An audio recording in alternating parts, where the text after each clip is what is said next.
चलिए, ये आपका है ना, कल हम लोग सूबा शासन व्यवस्था जो छत्तीसगढ़ में मराठा शासन है, भोसला शासन है ना, उसके बारे में क्या कर रहे थे, पढ़ रहे थे। उसी में अब आगे बढ़ते हैं। और चूँकि ये शासन आपको 4 चरणों में देखने को मिलता है, जिसमें 2 चरण हम लोग पहले से पढ़ चुके हैं। ठीक है, अब ये आपका तीसरा चरण है। पहले चरण में आपको प्रत्यक्ष भोसला शासन छत्तीसगढ़ के अंतर्गत देखने को मिलता है। ठीक है, दूसरे चरण में फिर छत्तीसगढ़ में भोसलों को शासन जो है सूबा व्यवस्था के तहत देखने को मिलता है।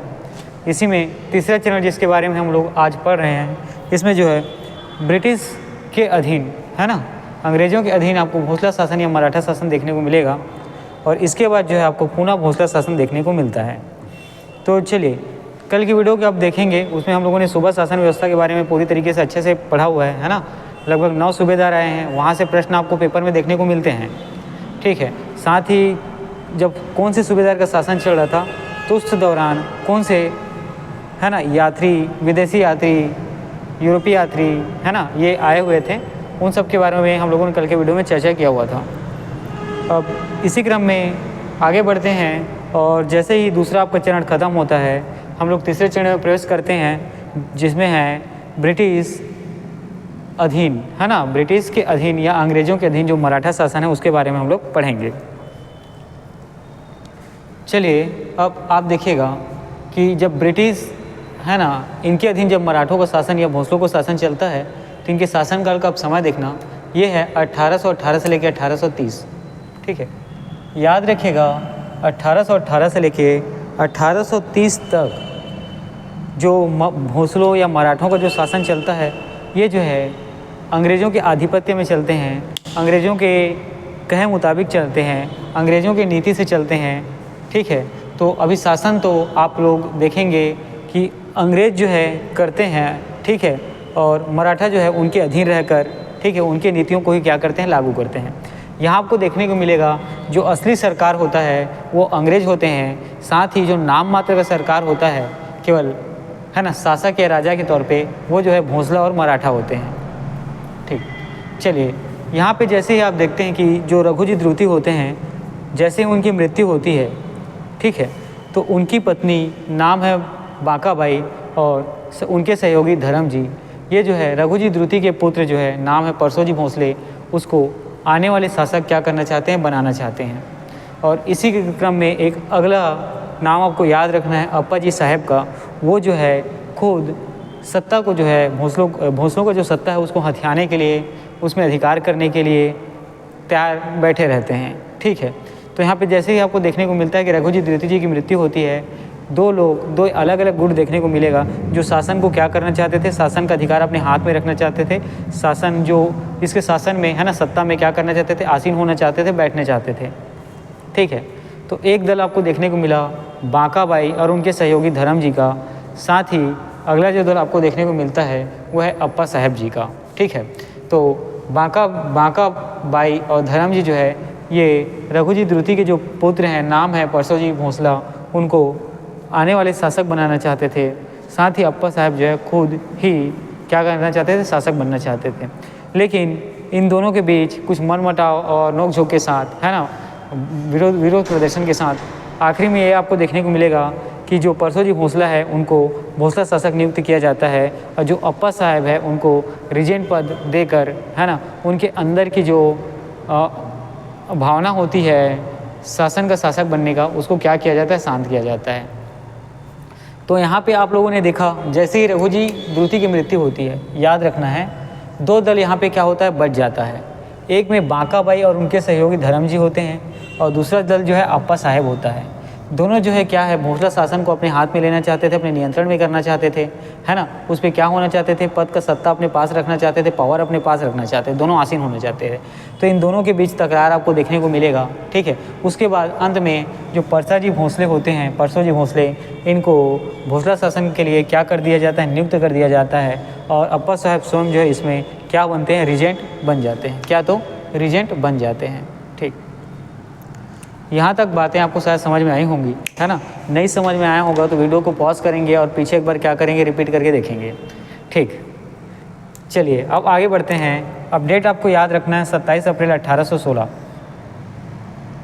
ठीक है, डेट बहुत ही महत्वपूर्ण है। 27 अप्रैल 1816 का जो डेट है आपको याद रखना है।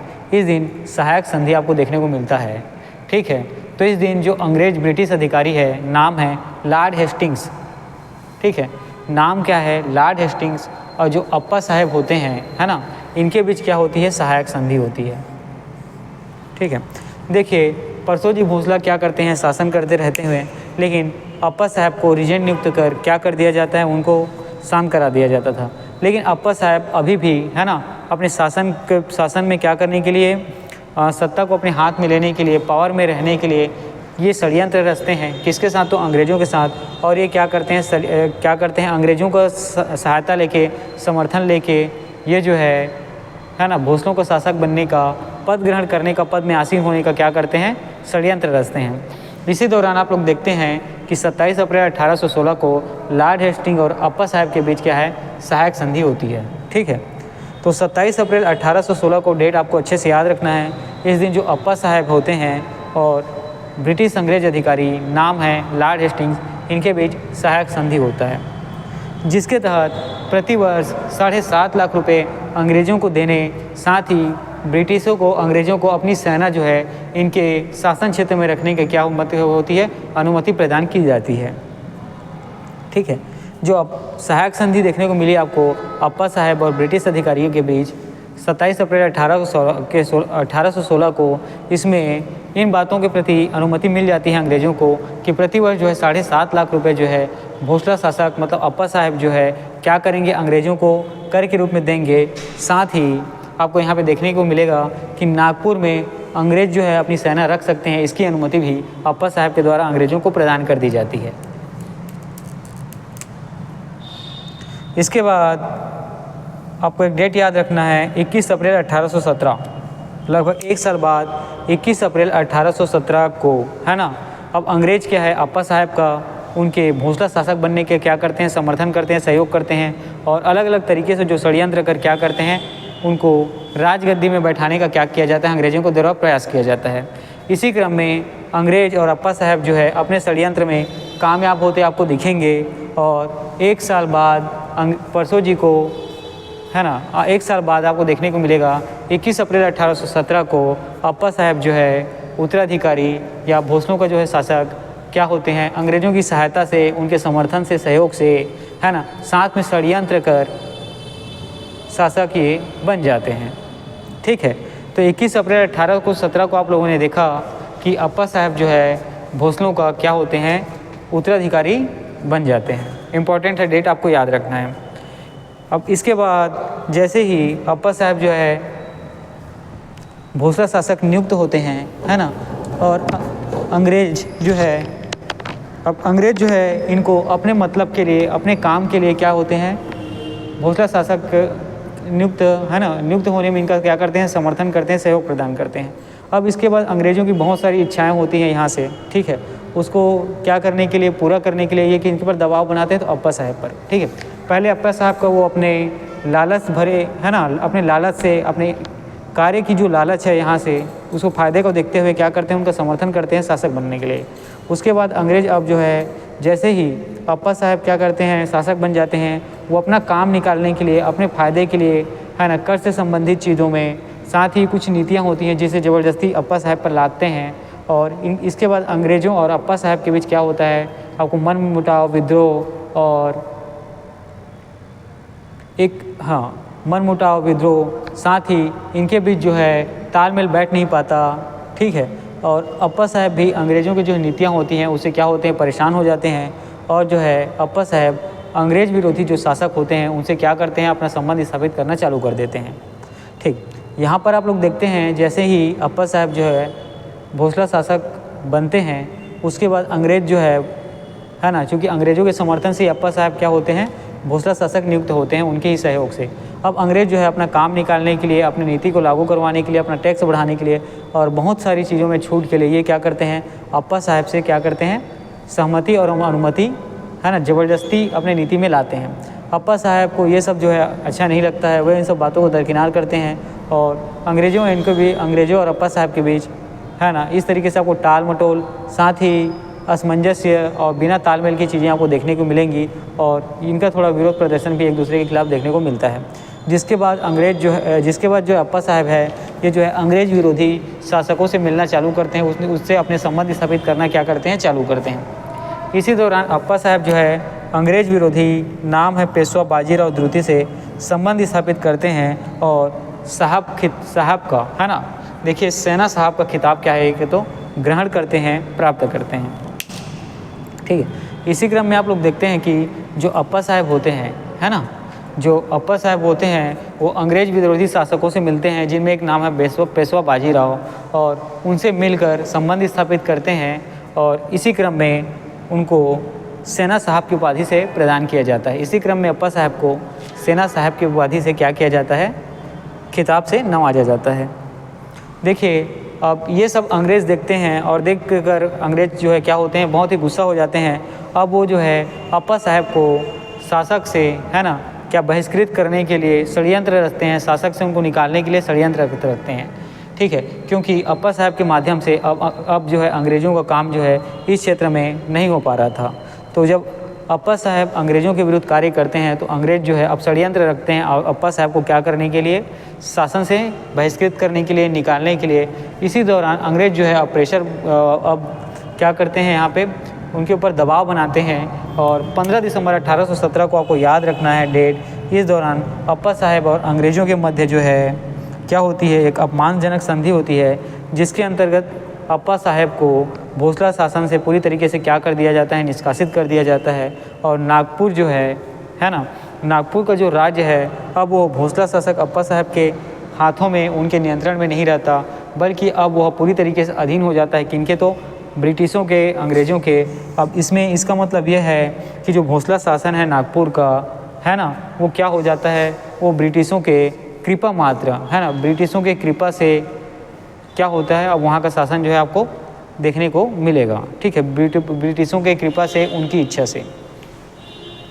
यहाँ पर आप लोगों ने देखा कि 15 दिसंबर 1817 को है ना अंग्रेजों अप्पा साहब के मध्य क्या होती है, एक अपमानजनक संधि होती है, जिसके तहत अप्पा साहब जो है अब वो नागपुर के जो शासन है ये जो है अब अंग्रेज़ों के अधीन, पूरी तरीके से अंग्रेज़ों के अधिकार में आ जाता है और इनके ही कृपा मात्र से है ना भोसलों का शासन अब नागपुर क्षेत्र में क्या होता है, चलता है।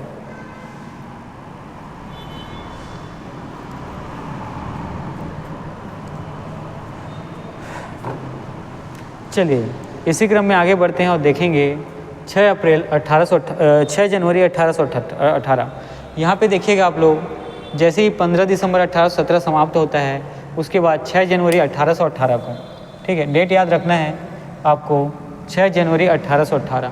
इस दिन अप्पा साहब और ब्रिटिश अधिकारी जेनकिंस है ना, जेनकिंस के मध्य क्या होता है, समझौता होते हुए आपको देखने को मिलेगा।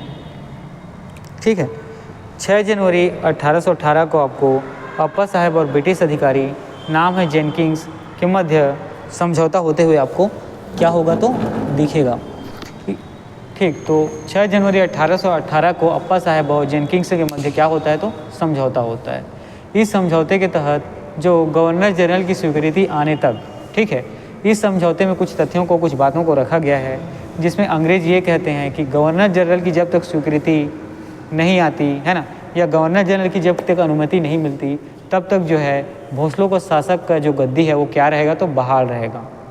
ठीक है, कहने का मतलब ये है कि जब गवर्नर जनरल ही है ना क्या करेंगे, स्वीकृति प्रदान करेंगे, अनुमति देंगे है ना, पास करेंगे उस चीज़ को, उसके बाद ही कोई भोसला शासक इस गद्दी पर बैठेगा, नहीं तो ये गद्दी जो है क्या रहेगी, बहाल रहेगी। और भोसला शासक जो होते हैं उनके जो अधिकार क्षेत्र होते हैं, जैसे ग्वालियर, बरार, सरगुजा और जबलपुर, ये इस संधि के तहत उनको कहा जाता है कि आप इस संधि को के तहत अपने शासन का ये जो क्षेत्र है ग्वालियर, बरार, सरगुजा और जबलपुर, इसका त्याग कर देंगे। ये जो क्षेत्र है जिसमें आपका शासन चलता था, उसको आप क्या करेंगे, छोड़ देंगे। दूसरा चीज़ आपको क्या देखने को मिला है ना, जो 6 जनवरी 1818 को ब्रिटिश अधिकारी जेनिंग्स और अप्पा साहब के बीच समझौता होता है, इसके तहत भोसला शासकों के ऊपर दबाव बनाया जाता है।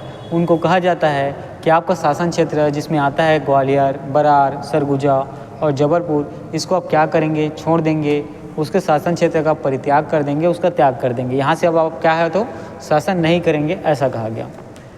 इसी में देखिए अब राजा जो है, जैसे मैंने बताया कि नागपुर राज्य जो है अंग्रेज़ों के कृपा मात्रा का राज्य बन गया था। कब? तो 15 दिसंबर 1817 से। इसी दौरान राजा जो है रेजिडेंट के अनुसार ही राज्य का क्या करते थे? संचालन करते थे। मतलब रेजिडेंट की जो नीतियाँ थी, उनके जो नियम कानून थे, उसी के अनुसार राजा जो है क्या करते थे? तो शासन को संचालन करते थे, शासन के कामकाज को करते थे। उसके बाद आप देखेंगे कि इतनी सारी चीज़ें होने के बाद अप्पा साहब जो है क्या है, विरोध प्रदर्शन के लिए क्या होते हैं? आतुर हो जाते हैं, आंदोलन के लिए आतुर हो जाते हैं। तो अंग्रेज़ जो है ये सब देखते हैं और अप्पा साहब को गौड़ राजाओं के उकसाने के आरोप में अंग्रेज़ों के द्वारा 15 मार्च 1818, ठीक है, डेट याद रखना है, 15 मार्च 1818 को गिरफ्तार कर लिया जाता है और गिरफ्तार कर उनको राजमहल में कैद करके रखा जाता है। ठीक है, यहाँ पे आप लोगों ने क्या देखा कि जैसे ही ये सब चीज़ें है ना, जो समझौता आपको देखने को मिलेगा, उसके बाद अप्पा साहब को ठगा सा महसूस होता है ना। अंग्रेज़ों की जो नीतियाँ हैं वो उनके क्या होती हैं? उनके विरोधी होती हैं। ठीक है, तो इसमें जो है अप्पा साहब क्या करते हैं? गुट बनाते हैं, लोगों को एक साथ जोड़ते हैं और विरोध प्रदर्शन की तैयारी करते हैं। तो इसी से अंग्रेज़ जो है गौड़ राजाओं के उकसाने के आरोप में, ठीक है, जो अप्पा साहब होता है उनको क्या कर देते हैं? तो गिरफ्तार करते हैं। आपको तारीख याद रखना है, 15 मार्च 1818 कर, और गिरफ्तार कर राजमहल में कैद करके रखा जाता है। ठीक, और उसके बाद थोड़े दिन बाद आपको देखने को मिलेगा 3 मई 1818 को इनको इलाहाबाद के जो जेल है वहाँ पे क्या करने के लिए? बंदी बनाकर रखने के लिए गिरफ्तार कर लेके जाया जाता है। इसी दौरान अप्पा साहब जो है अंग्रेज सेनाओं को, अंग्रेज पुलिस अधिकारियों को चकमा देकर असीरगढ़ किले होते हुए ये जो है लाहौर पहुँचते हैं और 44 वर्ष की अवस्था में इनकी मौत जो है, इनकी मृत्यु हो जाती है। चलिए, यहाँ पे आप लोगों ने क्या देखा इसके बारे में हम लोग देखते हैं कि याद रखना कि गवर्नर जनरल की स्वीकृति मिलने तक अप्पा साहब को कहा गया कि आप राजगद्दी पर नहीं बैठेंगे, शासन का संचालन आप नहीं करेंगे, आप क्या गद्दी को क्या रखेंगे? खाली रखेंगे, बहाल रखेंगे। ठीक है, और साथ ही समझौते के तहत दूसरी बातें आपको देखने को मिलेंगी कि भोसला शासन का जो अधिकार वाला शासन का क्षेत्र था, जहां वो शासन करते थे, जैसे ग्वालियर, बरार, सरगुजा और जबलपुर का, इन क्षेत्रों में अब आप क्या करेंगे? शासन नहीं करेंगे। यहाँ का शासन जो है अब अंग्रेज़ों के द्वारा किया जाएगा। आप इन क्षेत्रों को क्या करेंगे? छोड़ देंगे, उसका त्याग कर देंगे, परित्याग कर देंगे। ठीक है, तो क्षेत्र आपको याद रखना है, ग्वालियर, बरार, सरगुजा, जबलपुर। साथ ही अगली बात ये हुई कि राजा जो है पूरी तरीके से जो ब्रिटिश रेसिडेंट होते हैं उनके कहे अनुसार, उनके नीतियों का, उनके नियमों का क्या करेंगे? पालन करेंगे। उनके कहे अनुसार ही क्या करेंगे? राज्य का संचालन करेंगे। ठीक है, इससे जो है अप्पा साहब जो है पूरी तरीके से आघात होते हैं और वो विरोध प्रदर्शन के लिए क्या करते हैं? कि तैयार हो जाते हैं। जैसे अंग्रेज़ों को उनके विरोध प्रदर्शन से संबंधित तथ्यों के बारे में, बातों के बारे में पता चलता है, अंग्रेज़ जो है अप्पा साहब को गौड़ राजाओं को उकसाने के आरोप में, डेट याद रखना है, 15 मार्च 1818 को उनको गिरफ्तार कर राजमहल में कैद कर देते हैं। साथ ही 3 मई 1818 को इलाहाबाद, है ना, जेल में इनको ले जाते समय जो पुलिस अधिकारी होते हैं उनको ये चकमा देकर असीरगढ़ किले होते हैं लाहौर पहुंच जाते हैं और 44 वर्ष की एक युवा अवस्था में अप्पा साहब की क्या हो जाती है? मृत्यु हो जाती है।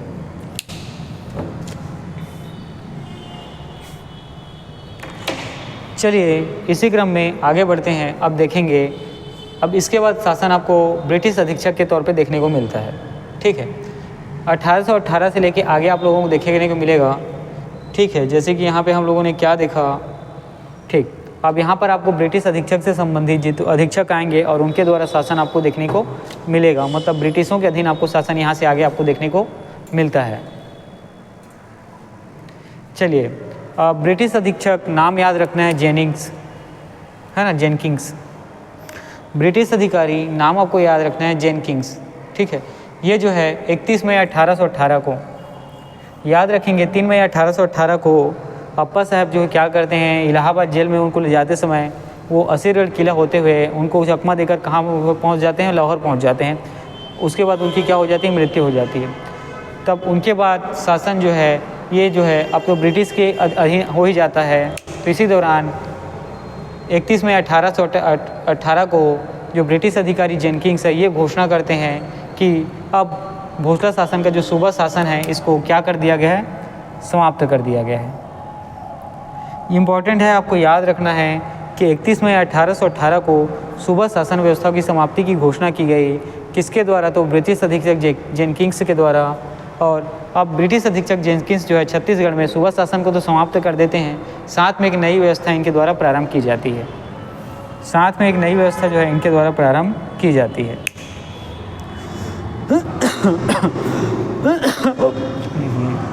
एक मिनट है ना, मैं थोड़ा सा पानी पी लेता हूँ। आप लोग तब तक इसकी जितनी भी बातों में बताएं उसको क्या करेंगे, उसको पढ़िए और थोड़ा सा रिवीजन करिए।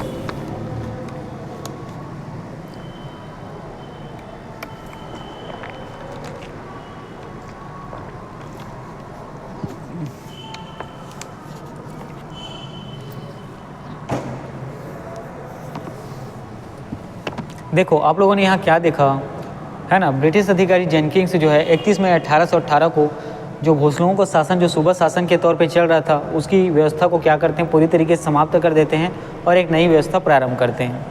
चलिए अब देखिए, इसी दौरान जो पहले ब्रिटिश अधीक्षक है ना, जिनके अधीन या जिनके अधिकार क्षेत्र के अनुसार छत्तीसगढ़ में जो शासन है ये चलता है, तो याद रखना नाम है कैप्टन एडमंड।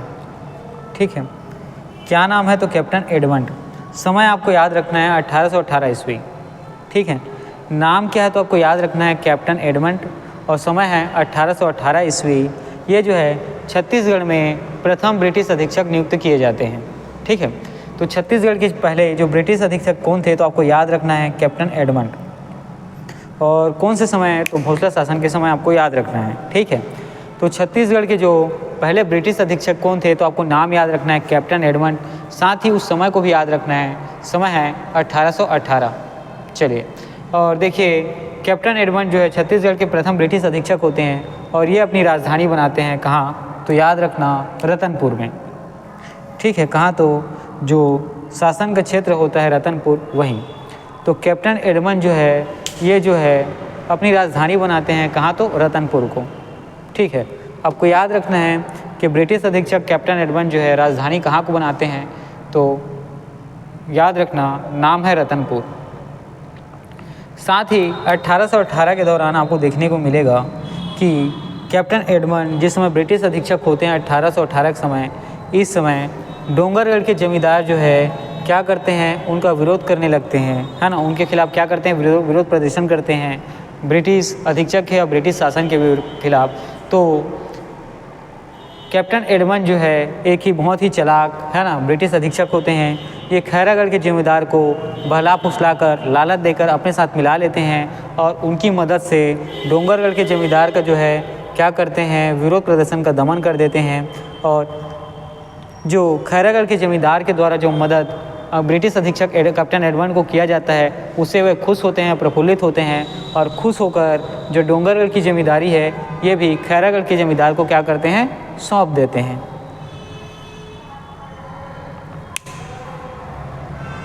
देखिए यहाँ पे आप लोगों ने क्या देखा, सबसे पहले तो याद रखना है कि जो ब्रिटिश अधीक्षक पहले 1818 में जो शासन करने वाले आए थे उनका नाम है कैप्टन एडमंड।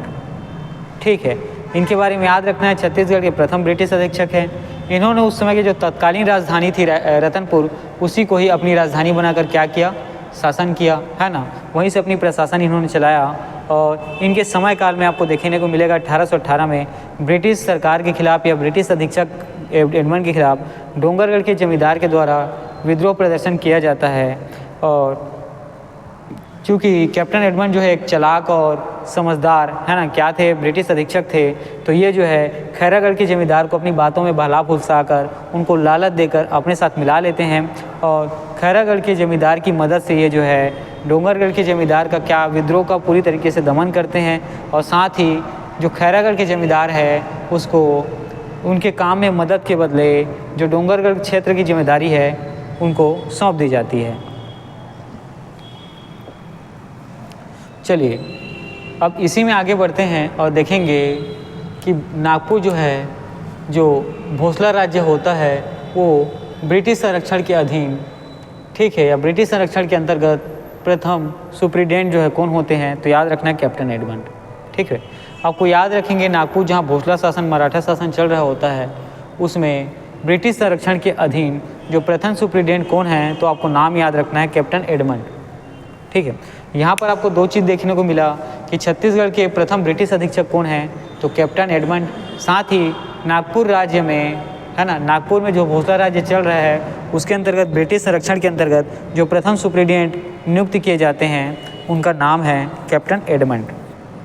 ठीक है, चलिए इसी में आगे बढ़ते हैं। अब देखेंगे अगले जो कैप्टन आते हैं या अगले जो ब्रिटिश अधीक्षक आते हैं उनका नाम है कैप्टन एग्न्यू। अगले जो ब्रिटिश अधीक्षक आते हैं उनका नाम क्या है, तो कैप्टन एग्न्यू, और समय है 1818 से लेकर 1825 ईस्वी। ठीक है, अगले जो ब्रिटिश अधीक्षक आते हैं नाम है कैप्टन एग्न्यू, और समय आपको याद रखना है 1818 से लेकर 1825 ईस्वी। ठीक है, 1818 से लेकर कब तक, तो 1825 ईस्वी। और याद रखेंगे कैप्टन एग्न्यू जो है ये अपनी राजधानी का परिवर्तन करते हैं, और राजधानी जो है कैप्टन एडमंड के समय रतनपुर रहती है, रतनपुर को स्थानांतरित करिए रायपुर ले जाते हैं। कब, तो 1818 में। यहाँ पे इस चीज़ को ध्यान रखना कि रायपुर जो है राजधानी स्थानांतरित कौन से ब्रिटिश अधीक्षक के समय किया गया, तो आपको याद रखना है कैप्टन एग्न्यू के समय। ठीक है, समय है 1818। तो रतनपुर से रायपुर राजधानी का स्थानांतरण किस समय किया गया, तो 1818 में। ठीक है, कब किया गया, तो 1818 में, और उस समय कैप्टन कौन थे, तो आपको याद रखना है एग्न्यू। और एग्न्यू के द्वारा ही जो राजधानी का स्थानांतरण है या राजधानी परिवर्तन जो है ये रतनपुर से रायपुर किया गया था। इनके बारे में आपको याद रखना है, सर्वाधिक समय तक, सबसे लंबे समय तक जो ब्रिटिश अधीक्षक के तौर पे काम किए उनका नाम क्या है, तो कैप्टन एग्न्यू। सर्वाधिक समय तक या सबसे लंबे समय तक ब्रिटिश अधीक्षक के तौर पे जो काम किया गया है उनके नाम क्या है, तो कैप्टन एग्न्यू। साथ ही जब ये क्या करते हैं, अपनी राजधानी को रतनपुर से रायपुर लेके जाते हैं, तो इनका जो मुख्यालय होता है, इनका जो ऑफिस होता है, इसका निर्माण कहाँ किया जाता है, तो रायपुर में।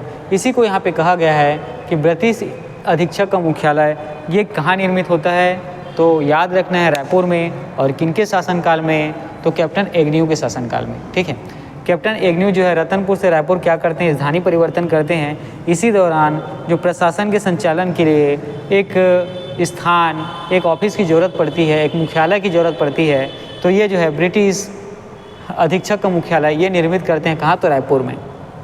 साथ ही ये जो है भोसला शासन के दौरान जो 27 परगनों में छत्तीसगढ़ का क्या होता है, जो विस्तार होता है छत्तीसगढ़ राज्य का, उसको क्या करते हैं, पुनर्गठित करते हैं, और 27 परगनों से कम करके इसको 8 परगनों तक क्या कर देते हैं, सीमित कर देते हैं।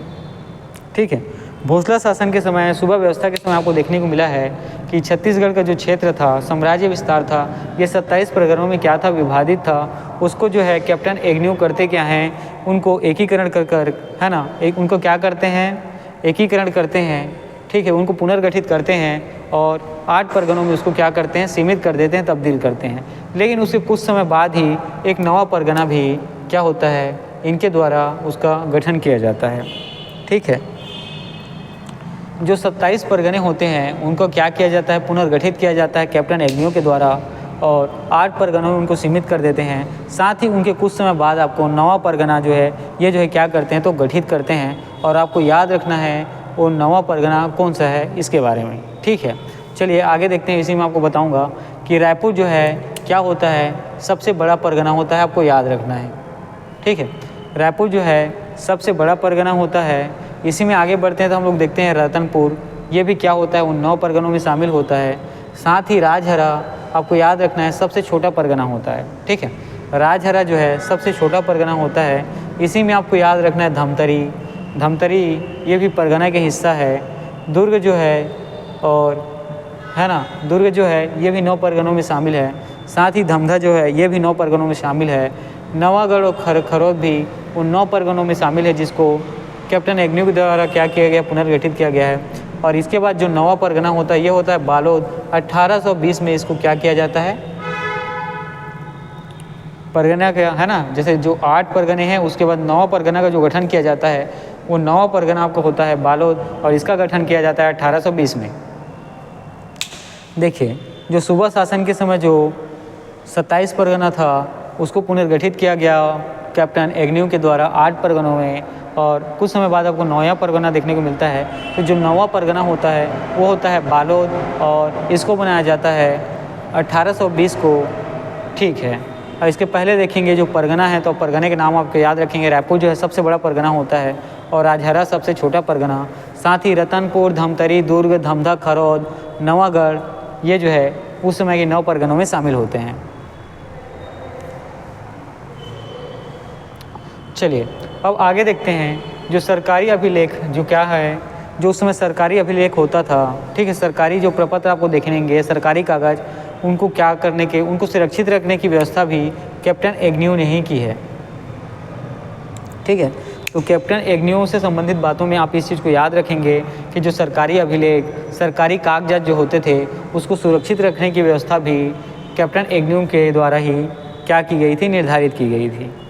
चलिए इसी में आगे बढ़ते हैं और देखेंगे जो अंतरिम जो नियमित सेना है ना, क्योंकि उस समय आपको छत्तीसगढ़ में नियमित सिपाहियों का क्या होता है, गठन देखने को नहीं मिलेगा।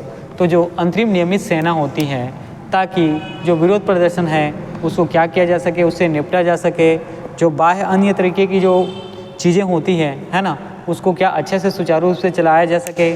इसलिए कैप्टन एग्न्यू जो है ये जो है अंतरिम नियमित सेना का गठन करते हैं। ठीक है, तो अंतरिम नियमित सेना का गठन जो है कैप्टन एग्न्यू के द्वारा किया जाता है, आपको याद रखना है। साथ ही इसी में जो सरकारी अभिलेख है उसको सुरक्षित रखने की व्यवस्था भी कैप्टन एग्न्यू के द्वारा किया जाता है, ये भी याद रखना है।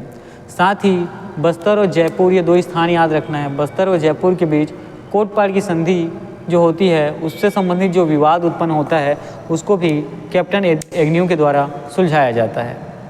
ठीक है, आप यहाँ पे याद रखेंगे कि बस्तर और जयपुर, ठीक है, बस्तर और जयपुर के बीच कोटपाड़ की जो संधि होती है और उसके तहत जो विवाद उत्पन्न हो जाता है उसको भी सुलझाया जाता है किसके द्वारा, तो कैप्टन एग्न्यू के द्वारा। कैप्टन एग्न्यू जो है जो प्रशासनिक कुछ पद होते हैं उसमें फेरबदल करते हैं।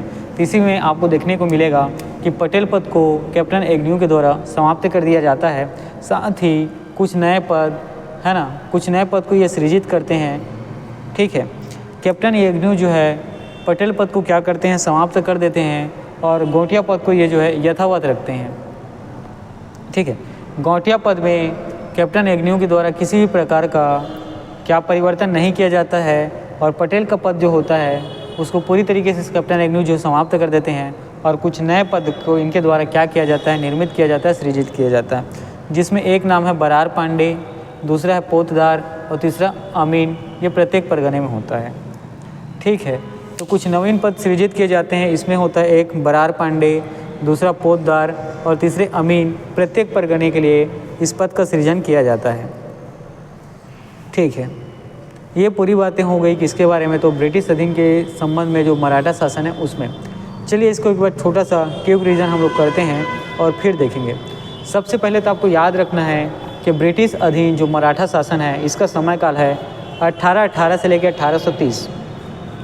मतलब ब्रिटिश जो है ये मराठा को अपने अधीन रखकर शासन कब से कब तक करते हैं, तो आपको याद रखना है 1818 से लेकर 1830 तक। इसमें आपको देखने को मिलेगा कि ये शासन व्यवस्था चालू कैसे होती है। तो जैसे ही भोसला शासक, नाम है रघुजी द्रुति, इनकी मृत्यु होती है तो यहाँ पे आपको शासन को अपने अधिकार में लेने के लिए, शासन की सत्ता पर काबिज होने के लिए, उसमें बैठने के लिए 2 दल आपको क्या होता है देखने को मिलता है, जिसमें एक नाम है बंकाबाई और धर्मजी। ठीक है, बंकाबाई और धर्मजी जो है रघुजी द्रुति के पुत्र, नाम है परसोजी भोसला, उसको जो है भोसलों का अगला शासक नियुक्त करना चाहते थे। और साथ ही एक और नाम है आपको याद रखना है अप्पा साहब, ये भी लालच से जो भोसलों का शासन है उस पर क्या करना, अधिकार करना चाहते थे, उस गद्दी पर बैठना चाहते थे। ठीक है, उस पर नियंत्रण करना चाहते थे। अब 2 अलग अलग दलों के बीच क्या होता है, विरोध होता है, विरोध प्रदर्शन उनके बीच होता है। फिर अंत में कुछ समझाइश के बाद, है ना, कुछ मामला को क्या करने के बाद, शांत करने के बाद फाइनली ये अंत में ये नतीजा निकलता है कि परसोजी भोसला ही अंत में क्या होते हैं, भोसलों का शासक बनते हैं और अप्पा साहब जी को रीजेंट बना दिया जाता है। चूँकि अप्पा साहब को, है ना, उस समय उतना समर्थन नहीं मिल पाता जिससे वे शासक बन सकें, तो उनके अंतर मन में, ठीक है, शासक ना बनने का क्या होता है, अफसोस रहता है और वो आपसी गुट बनाकर अपने समर्थक लोगों को, साथ ही अंग्रेज़ों के साथ क्या करते हैं, षड्यंत्र रच के शासक बनने का अपना प्रयास करते हैं। तो इसी कड़ी में आगे आप लोग देखते हैं कि 27 अप्रैल 1816, आपको डेट याद रखना है कब, तो 27 अप्रैल 1816 को लॉर्ड हेस्टिंग्स और अप्पा साहब जो है आपस में क्या करते हैं, संधि करते हैं, जिसके तहत अप्पा साहब ये कहते हैं कि अगर वो भोसला शासक बनेंगे तो अंग्रेज़ों को प्रत्येक वर्ष 8.5 लाख रुपए, है ना, 8 लाख रुपए और साथ ही नागपुर में ये जो है ब्रिटिश सेना को रखने की अनुमति प्रदान कर देंगे। ठीक है, तो 27 अप्रैल 1816 को आप देखते हैं कि लॉर्ड हेस्टिंग्स और अप्पा साहब जो है सहायक संधि करते हैं, जिसके तहत अंग्रेज़ों को वो 7.5 लाख रुपए देने का वायदा, साथ ही नागपुर में ब्रिटिश सेना रखने की अनुमति प्रदान करते हैं। इसी कड़ी में आप आगे बढ़ेंगे और देखेंगे कि 21 अप्रैल 1817 को अप्पा साहब जो है क्या होते हैं, अंग्रेज़ों की मदद से, उनके सहयोग से, अपने षड्यंत्र के में सफल रूप से, है ना, षड्यंत्र के सफल रूप से ये जो है भोसला शासक बनते हैं, उसके उत्तराधिकारी बनते हैं। अब जैसे ही अंग्रेज़ों के सहयोग से अप्पा साहब क्या होते हैं, भोसला शासक बनते हैं, तो अंग्रेज़ जो है अपने जो लाभ की चीज़ों को यहाँ से देखते हैं, अपने नीतियों को निर्धारण करने के लिए अप्पा साहब पर क्या करते हैं, प्रेशर डालते हैं। जो कर की सीमा है उसको बढ़ाने के लिए उन पर दबाव डाला जाता है। साथ ही इनके सेना के द्वारा, ठीक है, इनके सेना के द्वारा राज्य के जो क्षेत्र में अत्यधिक लाभ की चीज़ों के में क्रियान्वित किया जाता है। अप्पा साहब, ठीक है, साथ ही इनके जो सेना के द्वारा क्या उस आसपास में जो आम जन है, किसान हैं, लोग होते हैं, प्रजा होते हैं, उनका शोषण किया जाता है। तो अप्पा साहब ये सब देखकर क्या होते हैं, बहुत दुखी होते हैं, व्यथित होते हैं, और वो अंग्रेज विरोधी नाम है पेशवा बाजीराव दुर्ती, उनसे जाकर क्या करते हैं, मिल जाते हैं, उनसे संबंध स्थापित करते हैं और सेना साहब की खिताब ये क्या करते हैं, ग्रहण करते हैं। ठीक, चलिए आगे हम देखते हैं कि ये सब जब अंग्रेज़ देखते हैं तो अंग्रेज़ों को ये सब जो है ठीक नहीं लगता है। अंग्रेज़ जो है इससे गुस्सा हो जाते हैं। अब अंग्रेज़ जो है अप्पा साहब को शासन से निकालने के लिए षड्यंत्र रचते हैं और कुछ उनके ऊपर ज़बरदस्ती दबाव डालकर क्या करते हैं, अपमानजनक संधि को करा लेते हैं, जिसमें आपको देखने को मिलेगा 15 दिसंबर 1817 इस संधि के तहत अप्पा साहब जो है उनको मजबूर किया जाता है कि नागपुर का शासन जो है अब अंग्रेज़ों के, ब्रिटिशों के अधीन क्या हो जाएगा, चलेगा, ब्रिटिशों के अधिकार से चलेगा, उनकी नीति और नियम कानून वहाँ लागू होंगे। आप जो है केवल कृपा मात्र के, है ना, अंग्रेज़ों की कृपा से ही क्या होंगे, भोसला शासक बने रहेंगे। ठीक, इतनी बातें यहाँ पे हुई। चलिए इसी में आगे बढ़ते हैं। उसके बाद देखेंगे आप 6 जनवरी 1818 को अप्पा साहब और ब्रिटिश अधिकारी जेनिंग्स के बीच, है ना, जेनकिंग्स के बीच समझौता आपको देखने को मिलेगा, जिसके तहत, इस समझौते के तहत कुछ बातों को, है ना, अप्पा साहब के द्वारा स्वीकार किया जाता है। जिसमें पहली बात यह है कि गवर्नर जनरल की स्वीकृति आने तक, मतलब जब तक गवर्नर जनरल की स्वीकृति नहीं मिली है तब तक कि आप जो शासक का पद होता है, शासक की कुर्सी होती है, उसमें क्या रखेंगे, खाली रखेंगे, उसको बाहर रखेंगे, आप उसमें बैठेंगे नहीं। साथ ही अंग्रेज़ जो है दूसरी बात भी मनवाने में अप्पा साहब से क्या होते हैं, सफल हो जाते हैं, जिसके तहत जो ग्वालियर, बराड़, सरगुजा, जबलपुर क्षेत्र होता है भोसलों का, इस क्षेत्र में जो उनका शासन चलता होता है उसका त्याग करने के लिए, उसको छोड़ने के लिए अंग्रेज़ों के द्वारा उन पर दबाव डाला जाता है और अप्पा साहब इसमें भी क्या होते हैं, मान जाते हैं। साथ ही राजा जो है रेसिडेंट के कहे अनुसार राज्य का संचालन करेंगे, इस बात पर भी अप्पा साहब और अंग्रेज़ों के मध्य सहमति बन जाती है।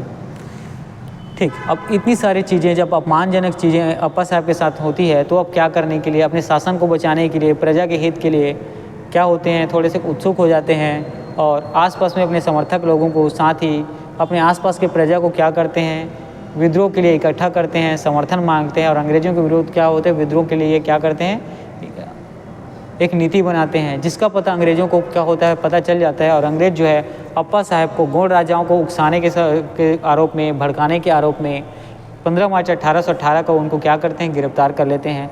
और गिरफ्तार कर जब 3 मई 1818 को अप्पा साहब को इलाहाबाद लेके जाया जाता है जेल में बंद रखने के लिए। इस दौरान अप्पा साहब जो है उन बेवकूफ़ अंग्रेज़ी सेना को क्या करके चकमा देकर वहाँ से भाग जाते हैं और वो जो है असीरगढ़ किले हुए थे, लाहौर पहुँच जाते हैं और 44 उम्र की एक युवा अवस्था में अप्पा साहब की मृत्यु हो जाती है। ठीक है, अब इसकी यहाँ पे अप्पा साहब के जाने के बाद कोई भी भोसला शासक या कोई भी ऐसा उत्तराधिकार जो शासन का संचालन या उसका अंग्रेज़ के अधीन जो काम कर रहे थे उसका विरोध प्रदर्शन कर सके, ऐसा कोई व्यक्ति नहीं बचता। तो अब अंग्रेज़ जो है यहाँ पे क्या करते हैं, शासन करते हैं और अंग्रेज़ जो है शासन के लिए ब्रिटिश अधीक्षकों की यहाँ नियुक्ति करते हैं। इसी क्रम में 31 मई 1818 को अंग्रेज अधिकारी नाम है जेनकिंस। ये जो है भोसलेओं के द्वारा जो सूबा शासन के तहत शासन किया जाता था, शासन का संचालन किया जाता था, उसकी समाप्ति की घोषणा की जाती है। और जेनकिंस जो है अब छत्तीसगढ़ में शासन करने के लिए एक नई व्यवस्था यहाँ से क्या करते हैं, लागू करते हैं, प्रारंभ करते हैं। ठीक, चलिए इसी में आप देखेंगे अब जो है ब्रिटिश अधीक्षक जो पहले नियुक्त होते हैं, समय आपको याद रखना है 1818 को, और ये होते हैं कौन, तो याद रखना है आपको कैप्टन एडमंड। कैप्टन एडमंड का नाम याद रखना है। और कैप्टन एडमंड से कुछ चीज़ें आप याद रखना है कि छत्तीसगढ़ के प्रथम ब्रिटिश अधीक्षक होते हैं। साथ ही ये जो है अपनी राजधानी कहाँ को बनाते हैं, तो आपको याद रखना है रतनपुर को। और 1818 में ब्रिटिश अधीक्षक कैप्टन एडमंड के शासनकाल के दौरान डोंगरगढ़ के जमींदार क्या करते हैं, अंग्रेज़ों का विरोध करने लगते हैं। तो जो ब्रिटिश अधीक्षक कैप्टन एडमंड है, ये क्या होते हैं, चालाक होते हैं, और ये जो है पास की खैरागढ़ जमींदार को लालच देकर अपनी ओर मिला लेते हैं, उसका समर्थन और सहयोग प्राप्त कर लेते हैं। और खैरागढ़ जमींदार की सहायता से ये जो है डोंगरगढ़ जमींदार को क्या करते हैं, उनके विरोध को पूरी तरीके से दबा देते हैं। ठीक है, और इसे जो है कैप्टन एडमंड जो है खुश हो जाते हैं, और डोंगरगढ़ जमींदार का जो सहयोग है उससे क्या होते हैं, खुश होकर। ठीक है, ठीक, हाँ। और जो खैरागढ़ जमींदार है उनको खुश होकर वो क्या करते हैं, जमींदारी जो है वो डोंगरगढ़ के जमींदार भी है ना, जमींदारी भी खैरागढ़ जमींदार को सौंप देते हैं। ठीक है, चलें तो हम क्या दिक्कत, कंटिन्यू करते हैं थोड़ा। ठीक है, अब इसके बाद आपको याद रखेंगे इसी में कि भोसला शासक जो नाम है, नागपुर में जो भोसला राज्य होता है वहाँ जो है ब्रिटिश संरक्षण के अधीन आपको शासन देखने को मिलता है। साथ ही आपको याद रखना है कि नागपुर में जो भोसला राज्य में ब्रिटिश संरक्षण है उसके अंतर्गत जो प्रथम सुप्रीटेंडेंट है वो कौन है, तो आपको याद रखना है कैप्टन एडमंड, बहुत इंपॉर्टेंट है। इसी में हम लोग आगे बढ़ते हैं और देखते हैं जो अगला ब्रिटिश अधीक्षक आता है, नाम है कैप्टन एग्न्यू। ठीक है, अगला जो ब्रिटिश अधीक्षक आता है नाम क्या है, तो कैप्टन एग्न्यू। आपको समय याद रखना है 1818 से लेकर 1825, एक बहुत अच्छा लंबा समय तक इनका जो है शासन देखने को मिलेगा। और कैप्टन एग्न्यू जो है राजधानी का परिवर्तन करते हैं। ये जो है राजधानी जो है रतनपुर से कहाँ तक, तो रायपुर तक लेके क्या करते हैं, स्थानांतरित करते हैं या उसको परिवर्तन करते हैं। कब, तो याद रखना है 1818 को। साथ ही सर्वाधिक समय तक जो ब्रिटिश अधिकारी जो है क्या करते हैं, शासन करने वाले होते हैं, उनमें उनका नाम क्या है, तो कैप्टन एडमंड जो है सर्वाधिक लंबे समय तक छत्तीसगढ़ में क्या करते हैं, शासन करते हैं। साथ में जैसे ही ये स्थानांतरण करते हैं राजधानी का रतनपुर से रायपुर में, तो रायपुर में ये जो है अपने लिए क्या करते हैं, जहाँ से शासन प्रशासन की काम होती है उसके लिए मुख्यालय का निर्माण करते हैं। तो रायपुर में जो ब्रिटिश अधीक्षक मुख्यालय होता है, एक ये निर्माण किया जाता है किसके द्वारा, तो कैप्टन एग्न्यू के द्वारा। साथ ही जो सूबा शासन के दौरान 27 परगने जो होते हैं, इसका ये पुनर्गठित कर 9 परगने में उसको क्या करते हैं, सीमित करते हैं, जिनमें 8 परगने जो है क्या हो, 8 परगने में ये तो सीमित कर देते हैं, बाकी कुछ समय बाद इनका 9वां परगने का भी ये क्या करते हैं, गठन करते हैं, जिसमें रायपुर जो है सबसे बड़ा क्या होता है, परगना होता है। साथ ही रतनपुर, धमतरी, दुर्ग, धमधा, नवागढ़, खरौद, ये जो है क्या होते हैं, परगने के क्षेत्र होते हैं। साथ ही राजहर्रा के बारे में याद रखना, ये जो है सबसे छोटा परगना होता है। और बालोद जो है 1820 में नवा परगना कैप्टन एग्न्यू के द्वारा क्या किया जाता है, गठित किया जाता है। कैप्टन एग्न्यू जी ही जो है सरकारी अभिलेखों को सुरक्षित रखने की व्यवस्था करते हैं। और छत्तीसगढ़ में अंतरिम जो सेना का गठन जो है कैप्टन एग्न्यू के द्वारा किया जाता है। साथ ही बस्तर और जयपुर के बाद जो कोलपुर की संधि की जो बातें हुई हैं, उसको लेकर जो विवाद बनता है उसको भी कैप्टन एग्न्यू के द्वारा सुलझाया जाता है। ये जो है कुछ पदों का क्या करते हैं, सृजन करते हैं, कुछ पदों को हटाते हैं और कुछ पदों को यथावत रखते हैं। इसी क्रम में ये पटेल पद को समाप्त कर देते हैं, गौटिया पद को यथावत रखते हैं और कुछ नवीन पद का सृजन करते हैं, जिसमें बरार, पांडे, पोद्दार, अमीन और परगने, है ना, अमीन जो प्रत्येक परगने में। चलिए, ये सब बातें हो गई किसके बारे में, ठीक है, जो ब्रिटिश शासन के बारे में, मराठा शासन में। ठीक है, तो चलिए आज का क्लास हम लोग यहीं एंड करते हैं। इसके बाद आपका करंट अफेयर का और क्लास आएगा, उसको आप देखेंगे। आज की क्लास को यहाँ पे अच्छे से समझा दिया गया है, उसके बाद एक क्विक रिवीजन भी किया गया है ताकि आपको इसको क्या करें, क्लास में ही समझ में आ जाए, है ना, बाद में आपको इसको ज़्यादा तरीके से रटने की ज़रूरत ना पड़े। तो आप इन सब बातों को अच्छे से ध्यान रखेंगे, पढ़ेंगे इन तथ्यों को और इसका रिवीजन करेंगे। चलिए ठीक है, आज का क्लास यहीं पर रखते हैं। इसके बाद आप करंट अफेयर के क्लास में क्या होंगे, थोड़ी देर बाद ज्वाइन करेंगे।